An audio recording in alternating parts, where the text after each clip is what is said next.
Hello, everyone. Hello and welcome. I guess this is the screen we want right here. Welcome to another Immigration Live Q&A with Mark and Alicia this beautiful Thursday morning at 11 a.m. Mountain Time. How are you, Alicia? I'm well. I'm just running from the consult over here. So Yeah, sometimes that is that way, isn't it? And if we don't start right on the minute, right on the hour, be kind and be patient with us because we actually are working with real clients. And despite how much you really appreciate us starting right on the hour, our existing clients that we're doing consults with are definitely the priority. So this is great. Well, I wasn't sure if this was going to happen. I thought I was going to be picking up my mother down in Great Falls at 2 p.m. today, but it's not the case. It's 4:30. So we're going to do a little bit of an abbreviated Q&A today. We'll probably wrap it up at about 11:45. We'll dive right into the questions pretty quick here, but other than that, so anything exciting, Alicia? You had a longer consult right before here. I understand. yeah, it's interesting. People are booking some more of the 50-minute consults because they have more complicated scenarios. They've got things happening with their spouses. They're looking at Alberta, actually the Express Entry or the Accelerated Tech programs. So it's good. It's interesting. There's lots going on, and as we know, things can get really complex when you have employers and you've got different possibilities, right? Maybe your spouse is on a work permit and you're the principal applicant, but maybe you're going to switch it, and so it can get pretty interesting. Yeah, really, really quick. And that's one thing I had discussions yesterday with some clients who had done everything that they thought was right.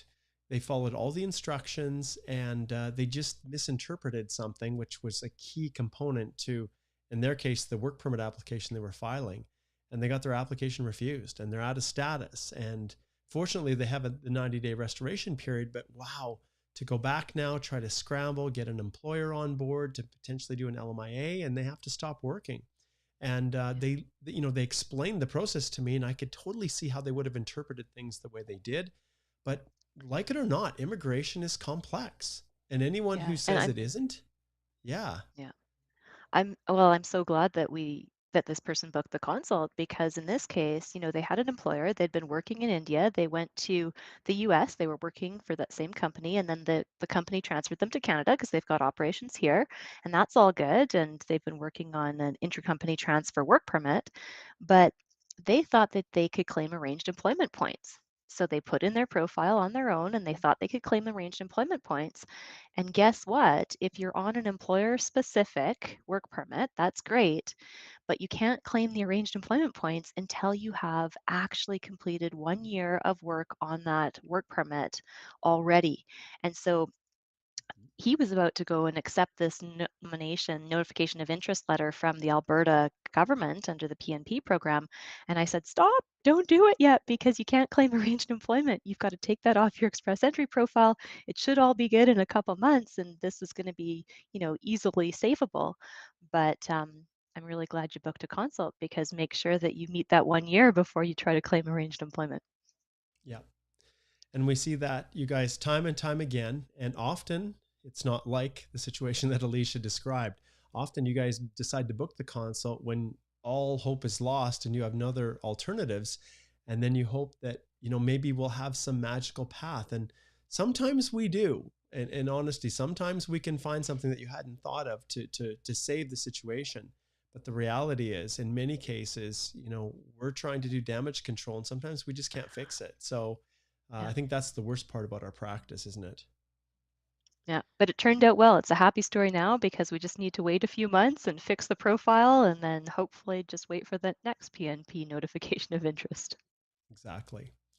All right. Well, this time I'm trying to post the hellos and everything, and so those of you who are listening on the podcast will not have to wait as we give shout outs to all those people who are watching it live. And that's an important component, Alicia, because without all of these amazing people that are tuning in live, we wouldn't have this because it requires the questions for us to answer.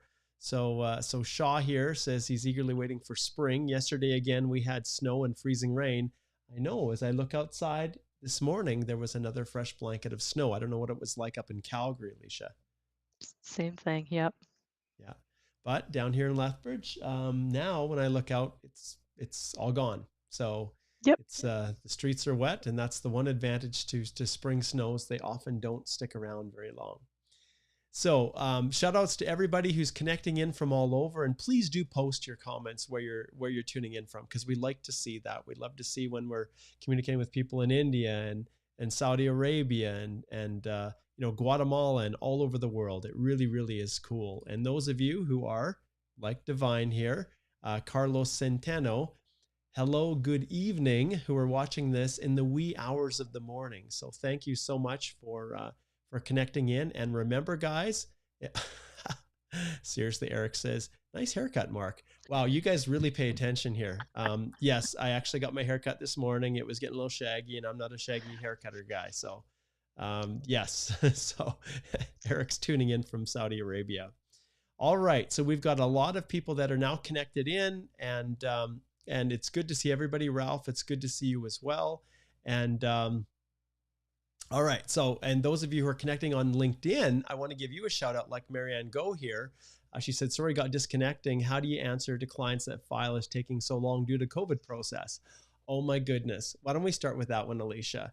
What do you tell people? Because you can see probably a third of the questions we have is I filed on this day, my AOR is this, and when is my application going to be approved?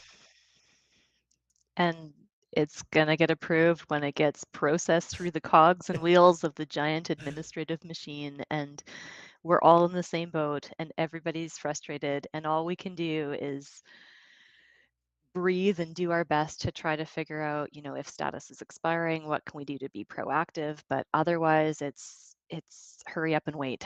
Yep, that's exactly it. Now, one thing I always want to put people, put things into perspective. You might be an FSW with an application that has been tied up for quite some time. You may be a consultant or a lawyer that has clients that are asking you every day where things are at.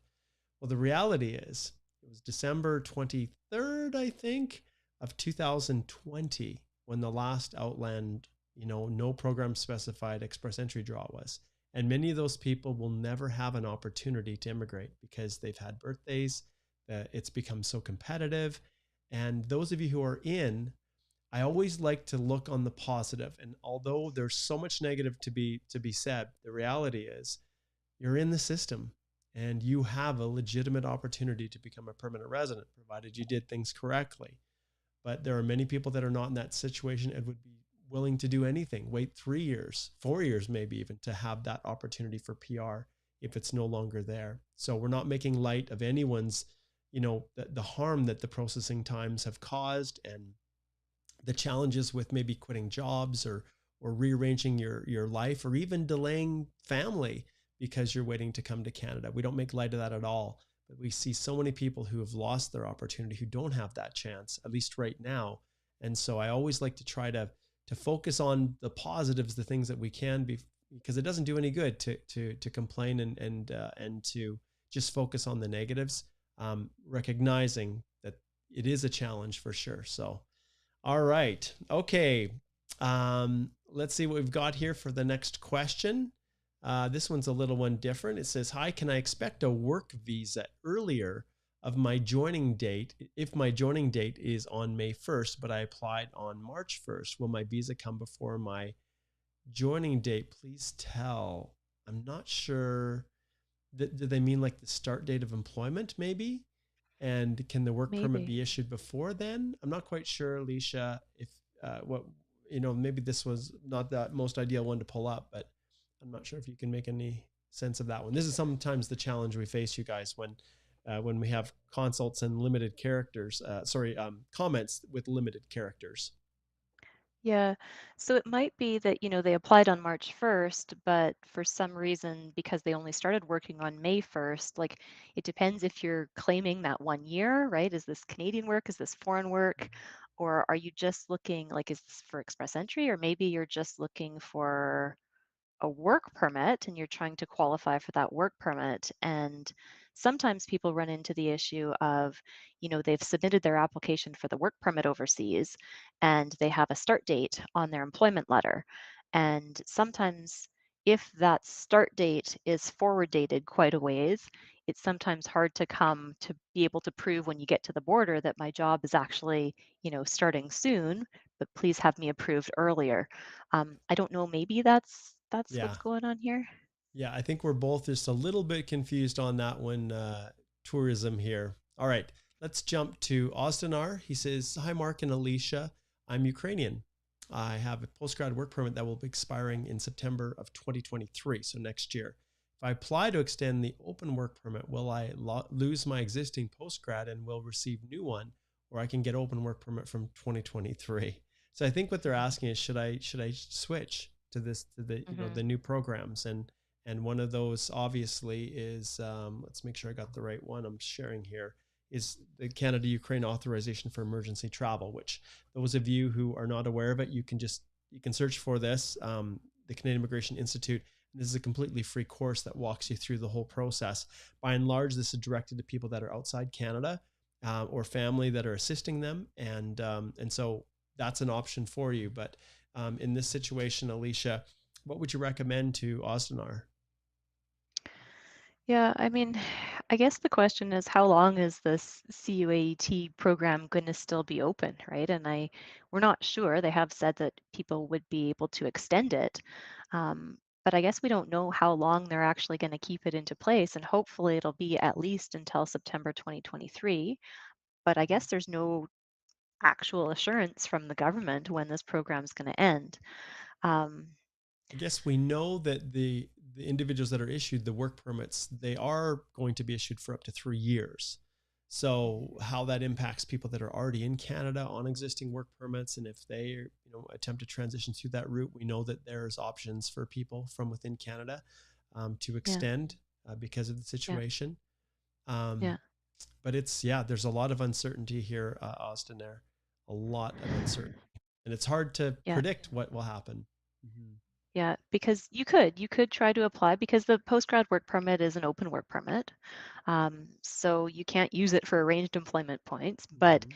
you could switch. You could say, okay, I want to apply for this CUAET and just hope for that full 3-year term. I guess it also depends on the validity of your passport. So one of the things that people have been asking me on the pro bono side when I'm doing work for Ukrainians for free as my volunteer work is they there's different passports, right? You've got the Ukrainian international passport, and then you have the Ukrainian, sometimes the internal passport, and Excuse me. they might have different expiry dates. um, but take a look. So if your passport is going to be valid for at least 3 years as of now, and you want to apply for that CUAT now and hope that you get the 3-year term, and that just gives you a little bit more certainty that you'll have status for 3 years under that open work permit, then that might be a decent thing to do because, it's not going to change your status. It'll still be a different type of open work permit.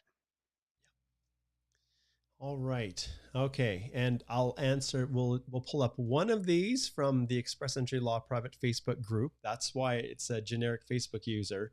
And they say Q1 passed and IRCC still almost didn't finish. Only about 20% of the backlog. What's the problem?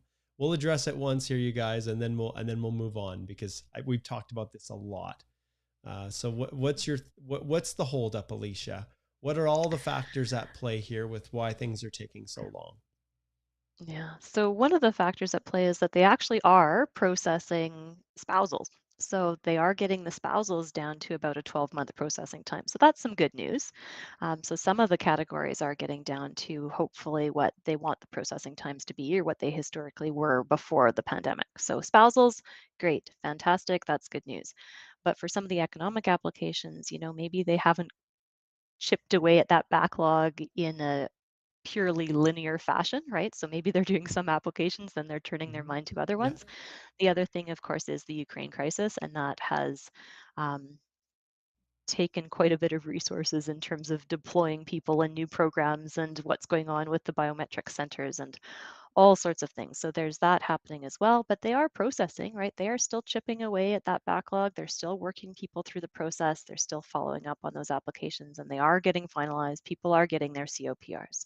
So it may not be exactly linear in terms of, you've got 1.8 million backlog and here's how many they've done each month, but they are still processing and they are still getting people through the system. They're getting through a lot of study permit applications as well. So some of those temporary programs are seeing a lot of demand too.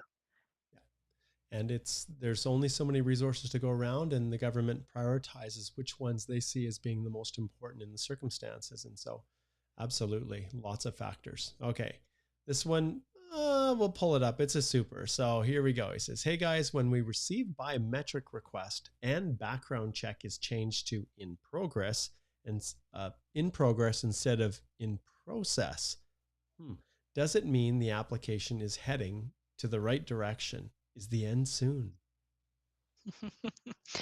Well, so this is it, right? People request their access to information privacy request. They're accessing their GCMS notes and trying to figure out, what does it say? What's been happening on my file? And it's a decent idea, if you think that there might be some sort of problem on your application, to go and check that. And so, yes, one of the things that normally happens after you've submitted your application is they're going to do the biometrics request. And once you finish that, maybe medicals, depending on what kind of application you're doing. But once you've done the biometrics and medicals, then they're going to start doing their security and background check as well. And hopefully that is a good thing, because it means that they're continuing to process the file. They're checking their databases in terms of arrests and detentions and possible criminality, but also if there's any misrep or any other issues with the file. So it is hopefully a good thing that they're going through that step of the process. It might take a while though. The background checks is one of the things that can take a long time. Yes. Okay, next question from Gina. She says, hi, Mark and Alicia. If PR card not received for more than 100 days, what should we do? Okay, well, let's just take a look here at the IRCC processing times, and I'll flip my screen over so you guys can see. Anyone asking about processing times, the government, you can't always trust this stuff, but you do the best you can. So we'll go to permanent resident cards, and then we'll go to, no, I'm waiting for my first card, which I'm assuming is the case. And then let's click on here. So there you go. You do, my friend, absolutely nothing, Gina, because you're well within the regular stated processing times. So that's one indicator. That was an easy one. Yeah. So IRCC processing times. Yeah. And I It guess should one be thing, soon. it should be soon. And I guess I'll also flip back here and just show that, when was this last updated? Look at this, hot off the press today, the day that we're doing this. So check back, these change, they try to update them. And this is one of the things that I had, it was, and I've said this before, it was the last thing that I said to Minister Fraser when we had our call. I said, look, we understand that things are not ideal. We understand you're struggling to get officers to, that you can hire to assist with dealing with the backlogs. But at the very least, just be honest with how long things are really taking. And if they're taking truly, well, I wonder if things have improved in Nigeria. Let's just see. I can't help myself here. So we'll go here and we'll see how long it takes a work permit from outside Canada, and then we'll choose Nigeria. Let's see here. Check processing times. Okay. Yep. So we're at 39 weeks in Nigeria. And I know you guys who are watching in India, you want me to pull it up, so I'll do it. So India here, let's see if it's still worse. I wanted to balance your expectations, everyone. Hey, remember when I looked at this last time? I think it said 54 weeks, if I'm not mistaken. So we're sitting at 39 weeks, and you guys can do the math. I'm not going to bother dividing by 4, but there you go. So that's the source of all goodness if you are attempting to figure out how long things are taking and whether or not you should be concerned. Now, I'll add one other thing. If it's been 200 days, Gina, maybe then at that stage, it warrants inquiring. If you're in Canada, many of you are because you've landed, a call to the call center, as painful and excruciating as it is, can sometimes get some information. Sometimes people go to their MPs, although I know my local MP would be strangling me if she heard I was directing people to do that. Rachel Thomas, she's awesome. And I know her constituency office in Lethbridge is not nearly as insane as those in the larger centers like Calgary and Toronto and Vancouver. But those are options. And of course, sending a web form inquiry sometimes to jog it loose, because PR cards do get lost. They do get sent to the wrong place, and it doesn't serve anyone any purpose for IRCC to think that you've received it somehow and you never to have received it. So Okay. Okay, this is gonna be a tricky one. Okay, actually, we've got a little super that jumped in here, so we'll give Shaw a shot at this. Let's see what the question is. Oh, Shaw, it doesn't look like you've quite got your question in there, so I'll wait and see here. He's probably Shaw's probably going to post this again here in a second. Okay, let's see here. We zip down to the next one in line. Okay, so Jacinta says, "Hi Mark, I applied for TR to PR. Then I applied for a work permit under the policy, but was refused in error by an immigration officer, stating that I'm not the principal applicant. I filed for reconsideration in February." Okay, maybe Jacinta, this is one where I will every single time ring that bell and I'll say, head on over here and click right on our website, click on speak to a lawyer and book a consult. Because any situation, and maybe someone assisted you in filing that reconsideration request, but ultimately timing is everything. And if it was back in February, well, there sometimes you're just in this no man's land, right? Where you're just waiting and waiting, and it's not a super big priority for them. Alicia, do you have any thoughts for Jacinta here? Uh, there's nothing else. There's no other continuation of this question. This is all it is. Okay. I'm assuming that it's probably, what do I do, right? Yeah. Yeah. I mean, this is the problem, right? Because if you're on the TR to PR and you are the principal applicant and you are the one who filed that TR to PR application, yeah, you have to make sure that you maintain your status. And so if for some reason they've refused that work permit application, then you might be into the zone of having to do a restoration application. And if you don't, I don't know what your underlying basis is for the work permit. I don't know if you've got AOR. Like if you did get a AOR on the TR to PR, then you should be eligible, hopefully, for being able to do that bridging work permit. But if you don't have AOR and there's no other underlying basis for the work permit, you might be having to restore to some other type of status, even restoring to a visitor status, but that can limit your options in terms of other work permit opportunities in the future. So it's complicated. They don't have to look at your reconsideration request unless you filed a judicial review saying that they actually made an administrative error at the time. You have to do that judicial review normally within 15 days of an in Canada refusal, and you might be out of time. Especially if this happened way back in February. So, they may not respond to that reconsideration request, and you might be into the world of having to do a restoration application simply to save your status so that you don't have to leave Canada. You can only do restoration within 90 days of losing your underlying status in the first place. Yes. Okay, we got another super from Nimish, and he says, we got re-medical request for our PR application and have got it done. It's passed. Is remedial request the last? I love how they create these terminology for this. So is a remedial request the last step in an application processing? Is it safe to assume that we will be get the passport request soon? So not always, but sometimes, right? It has happened that people who had their file kind of stall out during the pandemic have had new medical requests, and then those new medical requests, once they're completed and finished, and there's nothing else that's offside on the file, you guys haven't, changed family members or gotten divorced or lost a job and not told immigration or changed your address and not told them. As long as everything else is fine and they're asking for those medicals again and you've passed them, hopefully that means that you will be getting that passport request soon. Absolutely. Shout out to Andy Rodriguez here, who has been kind to share things I've seen on LinkedIn. So thanks, Andy. Andy's I'm not sure where you practice, Andy. Andy's an immigration consultant. Not sure if you're in Toronto or Vancouver, but shout out to you, my friend. Um, okay, and then we've got more speculation here. I'll pull up this Facebook user. It's the Facebook users that are coming from the Express Entry Law private Facebook group. So they said it's been almost 2 months since the last OINP, and we talked about this last week. So the French-speaking draw, what can we expect? CRS 469, will they remove CRS limit this time too? I think probably Yeah. I can answer. As far as the limit, I think the limit is gone, it seems like, with the OINP.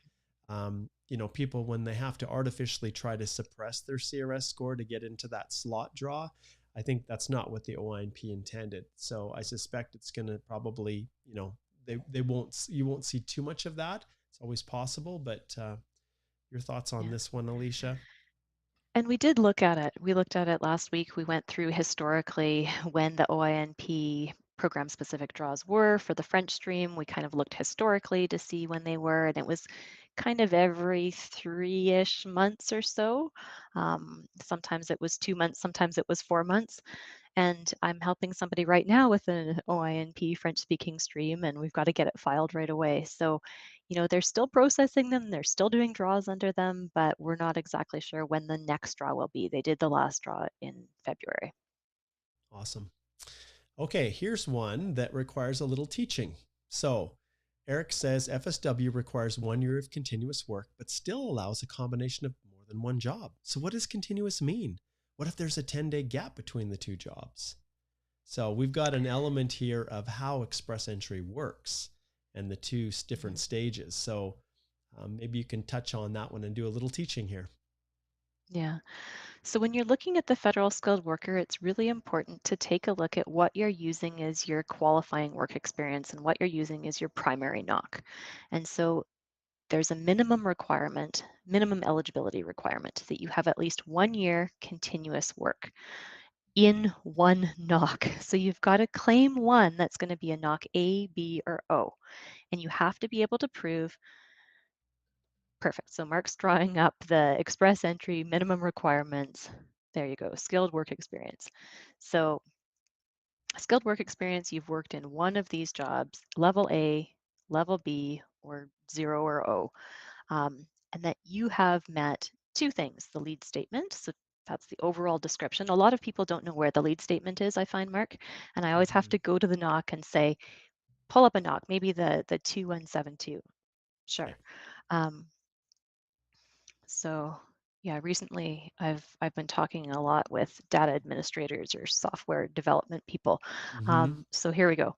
So if you look at this knock, it has, most people miss this. If you look up here, it's got this. This is what we mean by the lead statement. It's that paragraph right at the top, and it's just kind of an overall description of what database analysts and data administrators generally do, what kind of companies they work for, overall, what kind of role do they have.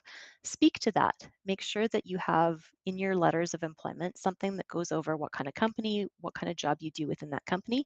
Then you also have to meet the main duties. And so it says that you have to meet the majority of the main duties. And if you look at this knock specifically, the 2172, it's broken down into two subcategories. You've got database analysts and you've got data administrators. So when it says that you're meeting the majority of the main duties, you have to meet the majority of the main duties for whichever subset you're claiming. So if you're a database analyst, you've got to meet at least 4 of the 5 top ones. You don't have to meet the one that says may, because that's an optional job duty. So it does say the mandatory job duties. If you're a data administrator, there's another 5 of them with an optional one at the end. So you should prove that you're meeting the majority. And to be safe, we always say at least 75% of those mandatory main duties. And you do have to pick one knock. And it's got to be 1 year continuous. So that means 52 weeks, 30 hours a week at least. So it can be 1 year continuous work, and you can meet it in a few different ways. So full time at one job for 12 months is going to be the 1 year full time. Or you pick that one knock and you do that equal amount in part time work. So let's say you're working for your knock 2172, but you're doing it part time over a 2 year or 24-month period. If it all adds up to 1 year full time in that knock, you're okay. You can work full time at more than one job, but you can't claim more than 30 hours maximum per Yep. week. Yeah. So once you have met that minimum requirement of 1 year in one knock, then you can also go back and cobble in together little bits and pieces of other skilled work experience in other knocks to make up extra foreign work experience. And we get a lot of questions, Alicia, about people who are wondering, and I know we don't want to go into a whole FSW eligibility because this is, more than we wanted to spend, but we get a lot of questions. This wasn't always here. And we would get a ton of questions about people wondering if they could count student work experience. Now, I want you to focus on something, you guys. This is for the federal skilled worker eligibility, okay? So this isn't for Yeah. the qualification of Canadian work experience. This is for FSW right here. And so when we scroll down here, they just are reminding people, and I'm glad that they put this up because I brought it up a lot. Yes, you can go to school and work part-time, or in some cases, even if you can justify it full-time, as long as you're continuing to meet the requirements, right? All of the requirements of the program. So you can do both. And we saw for years, I've seen so much misinformation about this. People saying, oh, no, you can't claim it. Well, that's not FSW, that's CEC. And Mhm. so just be aware of that. So, Yeah, it's a different story for CEC. If you're a full-time student under CEC, Canadian Experience Class, you cannot claim the part-time work that you're doing while you're a student. So just keep in mind for federal skilled worker, if you're working, let's say you're working in the US and you're going to school in the US, you can still claim that towards your part-time work, towards your work experience for foreign work experience. mhm. Then maybe let's just wrap it up with how the points work for FSW, and that yes, with only 1 year of foreign work experience, you can meet this requirement. And then the question that was asked was, how does this work? It says I can use other jobs. Well, that's the shift to the comprehensive ranking system. And so maybe you can just touch briefly on the selection factors here. hmm So there's actually two steps basically in federal skilled worker. You have to meet the selection factors, which are the minimum eligibility requirements. And this is where they're looking at a pass mark of 67 points. And they will give you a pass mark based on age, education, work experience, whether you have a valid job offer. We talked about that at the very beginning of this. Watch Mm-hmm. out with claiming for arranged employment based on your language skills, and then there's special adaptability points. If you look at this 67 points, there's a selection factor point grid. Keep in mind this selection factor point grid is not the same as your comprehensive ranking score. You have to meet your selection factor points of at least 67 to be able to pass. This is like you can't even get through the gate unless you pass this Mm-hmm. selection factor, right? So make sure that you've checked your language scores, you have IELTS or CELPIP General, you've got your education credential assessment, you've got maximum points of work experience is 15. Um, age, you're going to max out on 12, sorry, yeah, the experience Yep. points for work experience. If you have Yeah. 1 year, you're only going to get 9 Yep. out of And that this selection factor. exactly. And this is the key. So with only 1 year of continuous full-time paid skilled work experience, if with only 1 year and 9 points, you're able to meet that 67 point threshold, then you no longer need to stress over continuous work. Then it allows you to get into the pool, right, Alicia? And then the CRS kicks in. And that's where maybe it is beneficial to at least have that many, that total combined work in the previous 10 years. Yeah.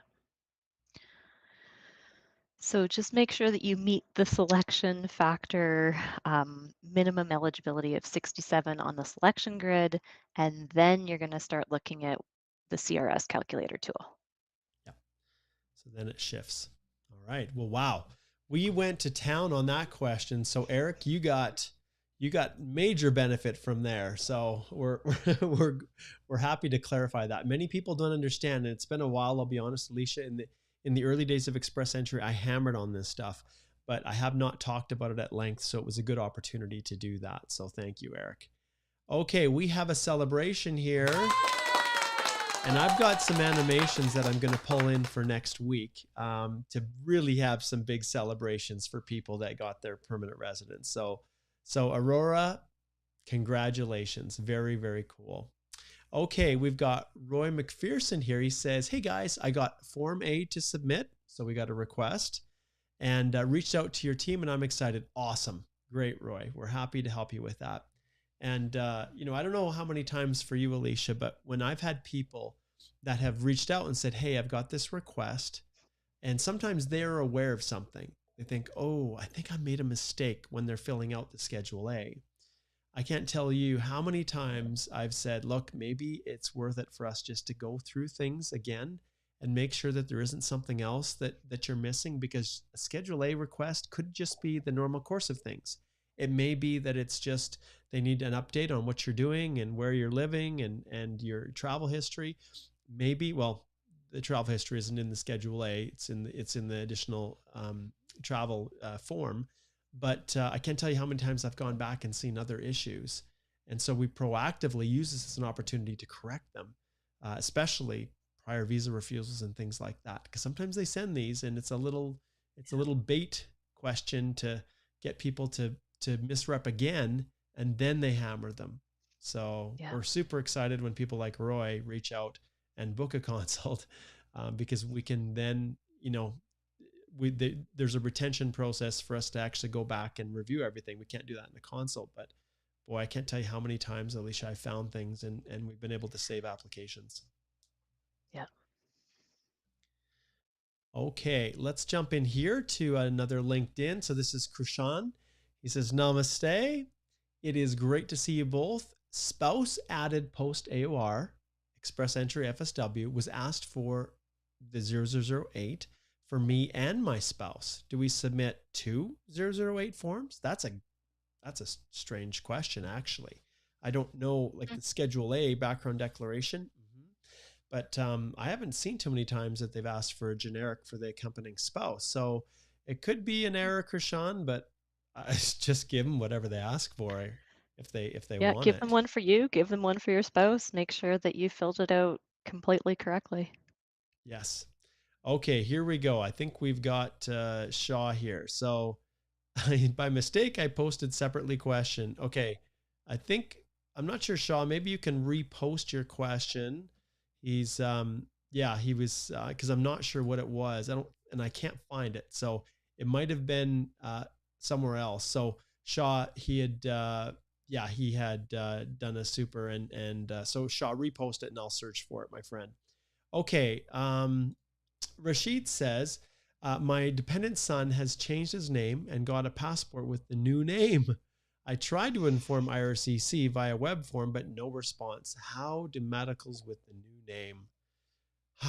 Ah, uh-oh. This one, Rashid, maybe I'll just speak up on this one. This is probably not something that we can really give you any advice on.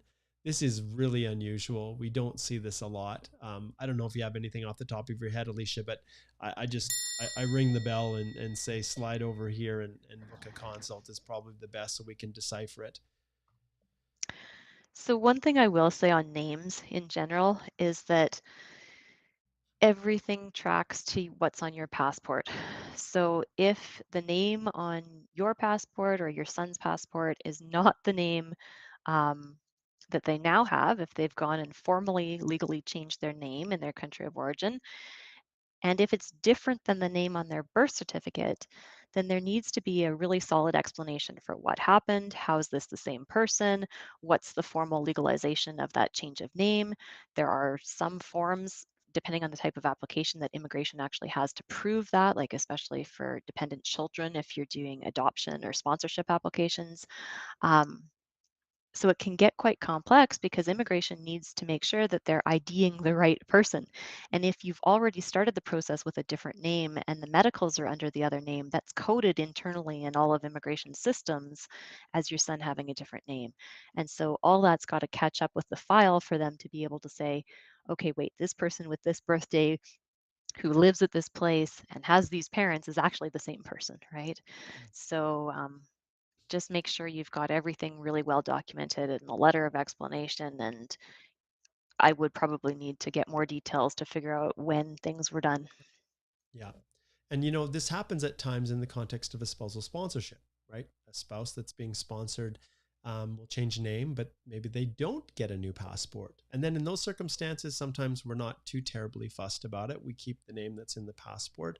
But in your situation, yeah, there's a new passport, so it's gonna be challenges. It's gonna create challenges. So yes. Okay, Shaw has reposted his question. It looks like about 15 times here now. So let's pull it up. So TR to PR. Um, I don't know what side check left. System check. I don't know. Okay, receive GCMS officer's notes. App on hold pending submission of background check to partners. Unable to submit info to partners due to GCMS glitch. Pending resolution from GCMS team. Advice.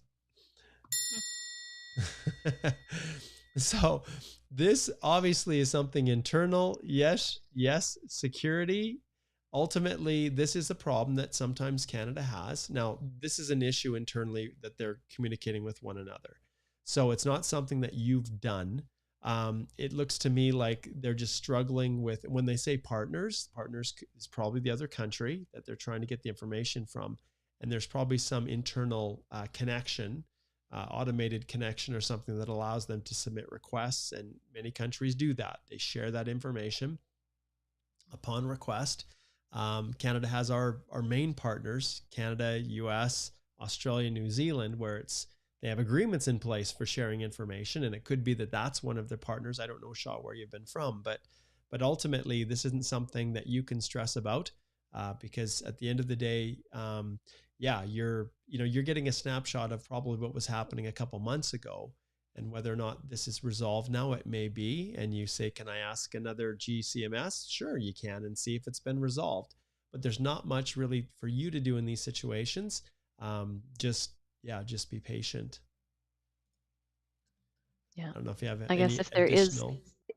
if there is any sort of instant where you were ever arrested or detained, then making sure that you've resolved that, you've got your police certificates. If the police certificates show something, then you absolutely need to follow up and book a consult, because you're going to have to look at possible inadmissibility issues. But if you don't have anything on your background, you've never been put in jail, you've never been handcuffed, you've never been in the back of a police car or a police station, then hopefully this is just a matter of them doing their internal checks.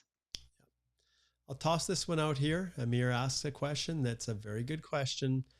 Now, I think it's overgeneralized, but he says everybody is doing mandamus. Does it work? Okay, so just so you guys know, if you want to do this and you want to speed up your application, immigration lawyers can file this type of an application and charge you $5,000, $10,000. I don't know how much they're going to charge to get it bumped up. I personally believe that when the minister says that they're going to try to clear the backlogs by summer, that they're going to really push to do it. And Alicia, maybe you can give a little background on mandamus. I know we've touched on it a little bit, just so people know what Amir is asking here. Yeah. And I say it mandamus. I'm not Yeah, exactly sure yes. if it's Yeah, mandamus or mandamus is mandamus, good but too. I've heard it every way. Yeah. yeah. But basically, what it is it's a request to mandate or require that the federal government do its administrative duty, which is to process an application. So you have to have a lawyer that's helping you, a Canadian lawyer, bring this to court in Canada under the federal court. And the request is basically saying that the delay on the IRCC's part has been outside of the ordinary processing times. And it is now such a grievous delay that it requires the federal court to step in to mandate or require IRCC to move the file along. This is all about the last material step. So when you look at your GCMS notes, it's going to have a bunch of dates, and it'll have file reviews, and it'll have requests that they've sent you, and they will have what's happened on your file. The last material step is the last time that immigration did something to kind of push your file along in processing. So even though you submitted your application 2 years ago, that's not when the last material step is. The last material step is whenever that officer did something on your file. And normally, you can't be successful on a mandamus application unless it's been at least 2 years since the last material step that immigration has made. And keep in mind, if immigration made the last material step, if they asked you for something and you never gave it to them, Mhm. you're out, you're done. Yeah. If the fact that there's a delay is because of you, then that's your problem, and you're never going to get a mandamus application or a judge to agree with you on that. But if it's immigration's delay and they haven't done anything in 2 years, it's about 2 years based on the case law, then maybe you have an argument for mandamus, but it's going to be a long haul. Yeah. And very, very frequently, you guys, you will see, and uh, I'm not a conspiracy theorist, and maybe conspiracy is not the right way to just describe it, but we've seen a lot of clients who were requested to update their medicals about a year and a half in, and then now they're waiting another 6 months. Well, that was a step taken, right? And whether it was on the part of immigration to, to try to dissuade the filing of mandamus applications, that's for them to decide. Okay, well, we'll go through just a couple more questions here because, like I said, I've got to hit the road because I've got to make the 3 hour trip down and I have to go through the border. Sometimes the border you can sit for an hour and a half. I'm hoping that's not the case today, but the sun is come out, so it's a whole lot nicer than when I woke up. But still, I need to give myself time to get to the airport. So we'll Nidhi here. We'll ask Nidhi, and then we'll do one more after this one. So Nidhi says acknowledgement of receipt was back in November of 2019. She's changed her job and her present address in 2020, but her permanent address stays the same. So I want you to touch on that, Alicia, because some people don't understand. There's only one address. There isn't a temporary address and a permanent address, but she says she's changed her present address in 2020, but her permanent address stays the same. She says, I got my medical and the background declaration request. Do I raise a web form? To inform about that change or directly add info into the IMM form when she responds back? Mhm. So having different addresses can cause problems, right? If you think that you have a mailing address and then a permanent address, immigration really wants to know where you physically are. And so and I tell my clients, where you're laying your head on the pillow at night, that is your address. Sometimes people will go on a business trip for a week and you don't have to change your address where you're laying the head on the pillow at the night for the week. But if you have literally moved, if you're living in a different place, you need to update immigration with that new address where you are physically residing. If you got that medical and declaration request, then that is a perfect time to say, here is my updated address as of whatever date in September or October or who knows, 2020, whatever date you actually moved in 2020, you're going to put that on your Schedule A, the declaration, background declaration. Um, if you didn't already before do a web form inquiry, then probably just do it now. Ideally, you would have told immigration back when you actually did move what your new address actually was, because you don't want there to be a long delay because you have an obligation to tell them if there's a material change in circumstances in your application. Some of times, if you do move and you move to a different country that has different medical requirements or police certificate requirements, you'll have to get your police certificates or possibly a new medical if it was a medical required country. Exactly. Okay, I'm just looking for one last question here. And this one is a little bit more complicated, but we'll see if we can decipher Ami's here. Ami's been a faithful follower here, so we'll get to his question. He says, okay, so lots of acronyms here. Hi, guys. I have a federal skilled worker Outland application, AOR, September the 19th, 2020, India. Background and eligibility are in process. So he's asking how or what is the latest or how late does funds confirmation letter, how late can it be when submitting documents up front? So expecting new police certificate and the re-medical request in 2 weeks. So as a part of that, Alicia, immigration is asking, I think I know where he's going with this. He's asking also for an update on the proof of funds. And so I think what he's asking is, do I wait until they make the request and then get a new letter from the bank confirming the funds? Or if I start it now and maybe in 2 weeks I expect to get the request, is that going to be fine? So what are your thoughts on refreshing your information? And for a proof of funds, how old would you really leave it if it is this refreshing process, the updates that IRCC requests? And we'll finish off with Ami's question. Yeah. So usually they want to see those 6 months, and I'm assuming that when you submitted your initial application, you would have put in your proof of funds requirements at the time that your initial application was submitted. But if you want to now update those funds, then go back another 6 months and show that you do have those settlement funds. If your family unit has changed, then for sure make sure that you have additional funds if you've had a baby or you've gotten married or something like that.